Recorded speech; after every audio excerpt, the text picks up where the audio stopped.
Good afternoon, and thank you for joining us for this 13 Plus FastCast. I'm Mary Coleman.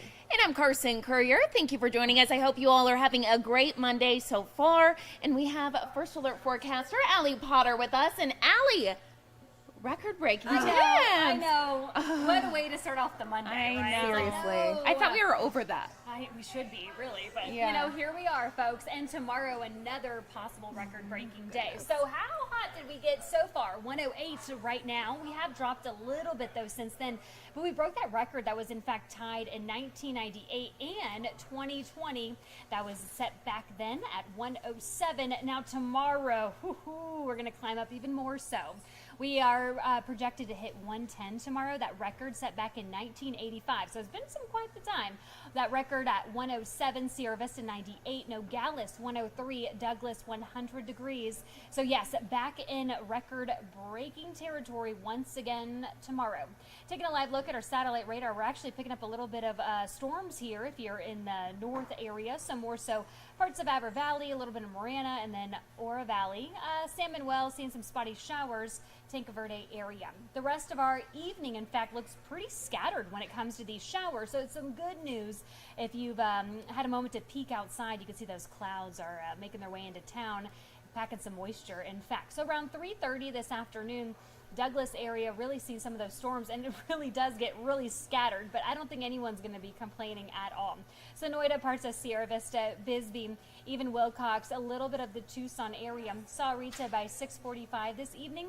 Still sticking with Cochise County pretty much, but drying out here in the Tucson metro area. By the way, we have this excessive heat warning still in effect. It actually began yesterday, still in effect through tomorrow evening at 9 o'clock. Do keep in mind this does actually include pretty broad across Arizona, even expanding to the California area, and then up north to Phoenix, all the way over to Ajo, and then here in Metro Tucson. The good news is if you do live in Cochise County, you are in the clear. And this is all because of this ridge of high pressure, in fact, bringing us back into those triple digits and obviously record-breaking temperatures, unfortunately.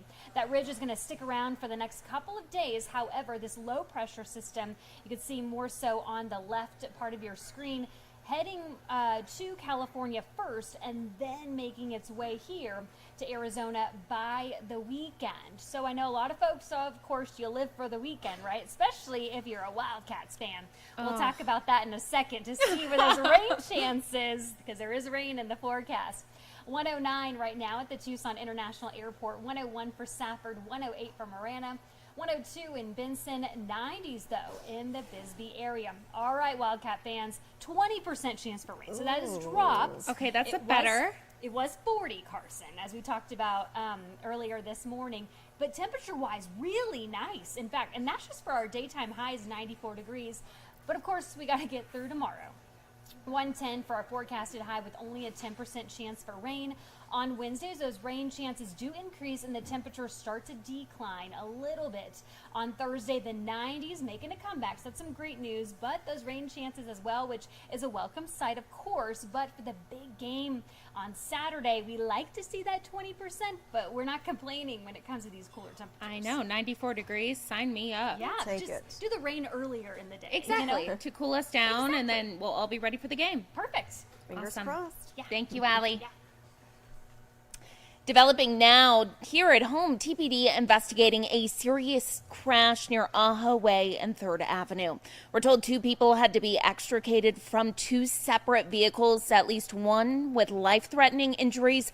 The cause of this crash is under investigation. Of course, we'll update you both on air, online, right here on the 13 Plus desk with any new details. And we also have an update to a crash we've been following closely for you at this hour. Catalina Highway is back open as we learn more about a crash investigation. Pima County Sheriff's deputies say this happened near Willow Canyon and involved a motorcyclist and a bicyclist. We know people are hurt and are working to learn how bad those injuries are. There are no closures or delays getting to Summerhaven right now, and per usual, as soon as we learn more, we will update you once again on air, online, and right here on 13 Plus. And in national news, we have an update for you on when we will see former President Trump back in court. Yeah, that's right, Mary. Now, we know that Trump and his 18 co-defendants are set to be arraigned next Wednesday. That is on September 6th. here we can see that Trump's arraignment will take place at 9:30 Eastern time, so that's 6:30 our time in the morning right here in Tucson. He'll be followed by Rudy Giuliani at 9:45, John Eastman at 10, Sidney Powell at 10:15, and shortly after Mark Meadows at 10:30. These arraignments will all take about 15 minutes and will continue until 3 o'clock that afternoon. Again, Trump's arraignment will be next Wednesday, that is September 6th. And in Washington, D.C., a trial date has been set for Trump's alleged efforts to overturn the 2020 election. That date is March 4th. Trump's lawyers requested that the trial be pushed back to April of 2026. That's about a year and a half after the election, but the judge denied that request. According to his legal team, there are already around 250 witnesses in this case. We'll be sure to keep you updated on this case and any new developments. Looking ahead to later today, another chance for you to learn more about what's next for a 10-year plan to improve neighborhood streets. The city holding a meeting on Proposition 411 tonight. The voter-approved plan extends the city's temporary half-cent sales tax. The money will go towards projects like bicycle and pedestrian safety improvements, traffic signal technology, and much more. Yep, that meeting starts tonight at 5:30. It's at the Parks and Recreation Administration building. That is on Randolph Way. And speaking of our roadways, gas prices are rising again, particularly in Arizona. Yes. Hello. How are you? So good. How are you, Brooke? Doing well, except for the gas I prices. know. No one likes to see this, and certainly we're all, when I said I was doing this story today, several people in the newsroom went, oh, I noticed. So it's hard not to notice, but these are the new numbers that just came out from Gas Buddy, so I just wanted to throw some of these numbers at you. Our Tucson prices are up 46.1 cents from a month ago. Wow, that's so a lot. in 1 month, and about 19 cents in a week. So that's a big jump, especially when you consider the national prices are going down. So what is the deal there? Because we did have a few different things happen with some political instability that was driving prices up from gas-producing nations, and then they did increase the prices because they were decreasing production and some things like that we always hear about, and then are kind of like our brains start to float away from what, because it's just mind-boggling. Yeah, Think for about sure. all of the causes. But this is about proximity. So last week when I started on this story, we were seeing the highest prices in the nation in Arizona. And now there are 6 states that are in front of us. But they I want to say yay, but still, you I know, you know. can't say yay. There's still more. We're still 7. But they are California, Washington, Hawaii, Oregon, Alaska, and Nevada. And if you you start to visualize the West Coast. So this kind of revolves around California and Hillary. And concerns about that really bumped up the costs. Now, luckily, we didn't know what would happen if Hillary did cause production, storage, and transportation problems for gas. But it didn't really come to fruition, at least not at the worst case scenario. So the hope is that these prices will start to relax here in the next couple of months, as we no longer need the summer blends and that kind of thing. So we usually see them go down in the fall. My guess, though, and from talking to experts, is that's not going to happen until after Labor Day travel. So unfortunately, we're going to feel the pain at the pump for those trips, I'm afraid. But there'll be more coming up at 5. Got a little more analysis, and we'll talk to AAA about it. Perfect. Awesome. Thank you, Brooke. Thank you so Thanks much. for having you. Bye. And let us switch gears now. Here at home, rapid genetic testing, wrong story here happening now. A new study indicates 5 common cancer screenings are not linked to longer lifespans, but researchers say they do help people survive cancer. The review of clinical trials involves data from more than 2 million patients. And according to the study, only colorectal cancer screening endoscopy extends life expectancy, while mammograms, prostate exams, and lung cancer checks are still important. They don't necessarily extend the life of the patient. That's why researchers are emphasizing that people should still get tested because such evaluations improve outcomes for cancer specifically. But they do say doctors and patients should just be realistic about what tests can accomplish. For instance, surviving breast cancer isn't a guarantee of living to be 100. And back here at home, rapid genetic testing is helping find thousands of rare diseases in newborns right at birth. Yeah, that's right, Mary. Our very own Ashley Bowerman really digs into what these new genetic tests are and how the state is working to make sure these families can afford to get these tests for their babies. Every day in Arizona, babies are born with rare genetic diseases. 1 to 5% of all births, those infants will have some kind of genetic condition.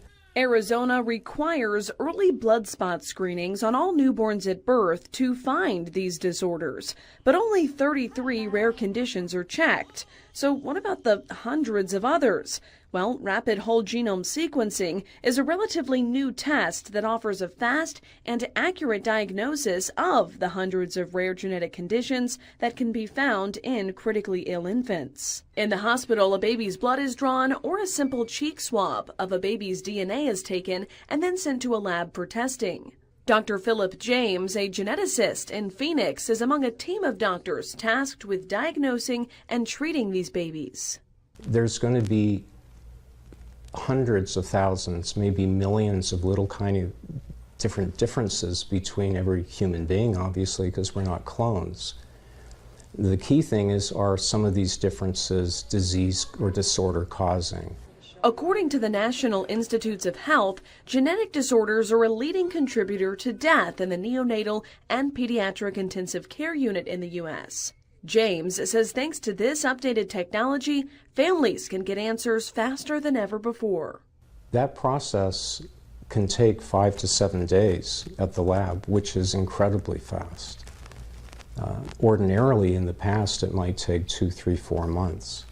And we can't wait that length of time when things are urgent. But while this rapid genetic testing can be life-changing for families, not everyone can afford it. It's at least going to be a few $1,000s, which is, not something that, parents or even the hospital anticipate paying for. That was until Senate Bill 1726 passed in May. Under the state's current health care budget, rapid whole genome sequencing was added as a covered benefit for pediatric Medicaid patients who meet certain clinical criteria. Now, the state will submit a request for approval from the Centers for Medicare and Medicaid Services, and if it's approved by the federal government, the coverage for Medicaid patients could go into effect as soon as October 30th of this year. 1 in 3 babies in the NICU likely have an underlying genetic condition. So Arizona has chosen to cover babies who are sick in the NICU or PICU and are up to 1 year old.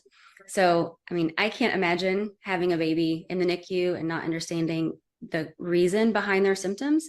So that's really, I think, where Arizona is doing something great, is making sure that, babies, at least who have Medicaid insurance, are able to access the testing. James says your background or socioeconomic status should not have any relevance on whether you're able to get this testing done. He commends the state on making this testing available to more people. We're just so happy that it can be done now, and that our patients can get the care that they need and decisions can be made faster, and hopefully something positive can be done. Because waiting for a diagnosis is something no family should have to worry about. And we have some late breaking news to tell you all about right now. Yeah, that's right, Mary. So there was a large police presence nearly about 10 to 15 minutes ago near I-10 eastbound in Sunset Road. We just checked the cameras. Still, there's law enforcement vehicles on the left side of the road, also a suspect vehicle. Lots of calls about what was going on there. Just into our newsroom, Arizona DPS has confirmed that they tried to stop a white pickup truck for an equipment violation. When they stopped that person, the suspect bailed from his vehicle, went running into a neighborhood. The good news here, troopers did chase him down, made the arrest. At this time, the suspect's name and charges have not yet been released. Of course, though, again, lots of police still in that area on the frontage road near I-10 eastbound in Sunset Road, the exit right there. So beware of that, definitely causing some slowdown on your roads. We'll be sure to update you both on air, online, also right here on the 13 Plus desk, coming up as soon as we know any more information. And turning now to a lighter story, taking a look at our website, where we're tracking the arrival of a rare super blue moon. This will be the third or fourth supermoon this year, but this one is a little special. NASA says about 25% of full moons are supermoons, but only 3% of full moons are blue moons. Now, in order to be considered a super blue moon, that's the one that we're expecting here, it has to be the second supermoon in the same month. All right, and for anyone interested in checking out the super blue moon, the best time to see it here at home is before 11 p.m. on Wednesday. However, our First Action weather team says there is a 30% chance for rain. According to NASA, the moon will appear full for 3 days, starting tomorrow through Friday morning, and the last supermoon of the year will be September 28th, so you got some time. Yeah, something to look forward to. I know a lot of people, especially in the southern Arizona area, love going out stargazing, watching, looking up at our clear skies. So something to look forward to for the end of the month. And speaking of semi-clear skies, we got some clouds rolling in, so not all clear because Allie was talking about the possibility for some rain, but still looking beautiful out there, Carson. Yeah, any rain we can get, we will take it, especially if it means cooling us down a little bit here at home. Thank you so much for tuning in for this 13 Plus FastCast. Tune in for 13 News coming up right here at 3, and we'll have another FastCast tonight at 7:30. Thanks for